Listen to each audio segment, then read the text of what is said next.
Kitchen ಯಾವಾಗಲೂ south ಈಸ್ಟಲ್ಲಿ ಮಾಡ್ಕೊಳ್ಳೋದ್ರಿಂದ ಯಾವತ್ತೂ ಹೆಲ್ಪ್ ಆಗುತ್ತೆ. ಅಂದರೆ ವಾಸ್ತು ಪ್ರಕಾರ ಕಿಚನ್ನು ಸೌತ್ ಈಸ್ಟಲ್ಲಿ ಇರಬೇಕು ಅಂತ. ಆದರೆ ಸುಮಾರು ಸತಿ ನಾವು ಅದನ್ನ ಸೌತ್ ಈಸ್ಟಲ್ಲಿ ಮಾಡೋಕ್ಕಾಗಿರಲ್ಲ. ನಾವು ಬೇರೆ ಇನ್ಯಾವುದೋ ಡೈರೆಕ್ಷನಲ್ಲಿ ಕಿಚನನ್ನು ಮಾಡಿರ್ತೀವಿ. ಆವಾಗ ನಮಗೆ ಅದು ವಾಸ್ತು ದೋಷ ಅಂತ ಬರುತ್ತೆ. ಅಂಥ ಟೈಮಲ್ಲಿ ನಮ್ಮ ಮನೆಯಲ್ಲಿ ಯಾವಾಗಲೂ ಫೈನಾನ್ಷಿಯಲಿ ಪ್ರಾಬ್ಲಮ್ ಇರುತ್ತೆ ಮತ್ತು ಲೇಡೀಸ್ಗೆ ಯಾವಾಗಲೂ ಹೆಲ್ತಲ್ಲಿ ಇಶ್ಯೂಸ್ ಬರ್ತಾ ಇರುತ್ತೆ. ಅಂಥ ಟೈಮಲ್ಲಿ ನೀವು ನೋಡಿ, ಇದೊಂದು ಕಿಚನ್ ಪೆಸಿಫೈಯರ್ ಅಂತ ಬರುತ್ತೆ. ಅದು ಈ ಥರ ಇರುತ್ತೆ. ಈ ಕಿಚನ್ ಪೆಸಿಫೈಯರ್ನ ತಗೊಂಡು ಬಂದು ನಿಮ್ಮ ಮನೆಯ ಕಿಚನ್ನಲ್ಲಿ ನೀವು ನಿಮ್ಮ ಸ್ಟವ್ ಎದುರುಗಡೆ ಕೂಡ ಫಿಕ್ಸ್ ಮಾಡಬಹುದು. ಇಲ್ಲ ಅಂದರೆ ನೀವು ಅದನ್ನ ನಿಮ್ಮ ಸೌತ್ ಈಸ್ಟ್ ಕಾರ್ನರ್ ಕೂಡ ಫಿಕ್ಸ್ ಮಾಡಬಹುದು. ಮತ್ತೆ ಕಿಚನ್ ಅಲ್ಲಿ ಯಾವುದೇ ಕಾರ್ನರ್ ಕೂಡ ಇದನ್ನ ಫಿಕ್ಸ್ ಮಾಡಬಹುದು.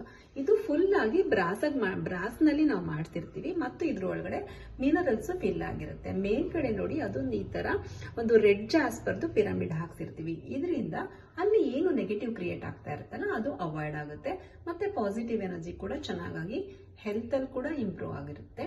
ಈ ಪ್ಯೂರ್ ಆಗಿರುವಂತ ಕಿಚನ್ ಪೆಸಿಫೈಯರ್ ನಿಮ್ಗೆ ಏನಾದ್ರು ಬೇಕಾಗಿದ್ರೆ ನಾನು ಅಡ್ರೆಸ್ನ ಹಾಕಿದ್ದೀನಿ, ಕಾಂಟ್ಯಾಕ್ಟ್ ಮಾಡಿ. ನಿಮಗೆ ಇನ್ಫಾರ್ಮೇಶನ್ ಮತ್ತು ವಿಡಿಯೋ ಇಷ್ಟ ಆದರೆ ಶೇರ್ ಮಾಡಿ ಮತ್ತು ಸಬ್ಸ್ಕ್ರೈಬ್ ಮಾಡಿ. Thank you.